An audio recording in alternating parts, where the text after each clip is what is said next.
ഏതാനും മാസങ്ങൾക്ക് മുമ്പ് എം.എൽ.എ. ഫണ്ടിൽ നിന്ന് അനുവദിച്ച 50 ലക്ഷം രൂപ ഉപയോഗിച്ച് ടാർ ചെയ്ത് മനോഹരമാക്കിയ കൊട്ടുകാപ്പള്ളി റോഡിന്റെ ഇപ്പോഴത്തെ അവസ്ഥയാണീ കാണുന്നത്. പ്രദേശവാസികളുടെ ഏറെക്കാലത്തെ മുറവിളിക്കൊടുവിലാണ് കഴിഞ്ഞ ഫെബ്രുവരിയിൽ ടാറിംഗ് നടത്തി റോഡ് ഉദ്ഘാടനം ചെയ്തത്.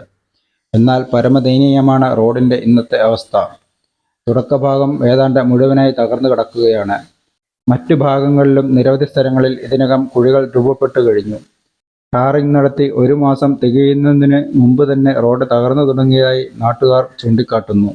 പ്രദേശത്തെ ഏറ്റവും പഴക്കം ചെന്നതും ഈരാറ്റുപേട്ട മുനിസിപ്പാലിറ്റിയെയും പൂഞ്ഞാർ ഗ്രാമപഞ്ചായത്തിനെയും തമ്മിൽ ബന്ധിപ്പിക്കുന്ന ലിങ്ക് റോഡുമായ നടയ്ക്കൽ അയ്യപ്പൻ റോഡിന് 1.5 കിലോമീറ്ററോളം ദൈർഘ്യമുണ്ട്.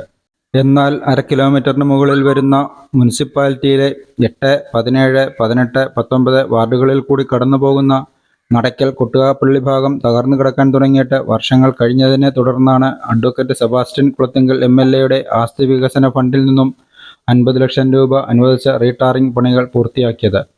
റോഡ് സുരക്ഷിതമാക്കുന്നതിനായി ഈരാറ്റുപേട്ട മുനിസിപ്പാലിറ്റിയുടെ 14 ലക്ഷം രൂപ കൊണ്ട് ഓടകൾ നിർമ്മിക്കുകയും നാട്ടുകാരുടെ സഹായത്തോടെ റോഡിനെ വീതി കൂട്ടുകയും ചെയ്തിരുന്നു. റോഡ് തകർന്നതിൽ നാട്ടുകാർക്കിടയിൽ ശക്തമായ പ്രതിഷേധം ഉയരുകയാണ്. ടാറിങ്ങിലെ അപാകതയാണ് ഇത്ര വേഗം റോഡ് ഈ അവസ്ഥയിലെത്താൻ കാരണമെന്നാണ് നാട്ടുകാർ പറയുന്നത്. റോഡ് നിർമ്മാണത്തെക്കുറിച്ച് വിജിലൻസ് അന്വേഷണം നടത്തണമെന്നും നാട്ടുകാർ ആവശ്യപ്പെടുന്നു.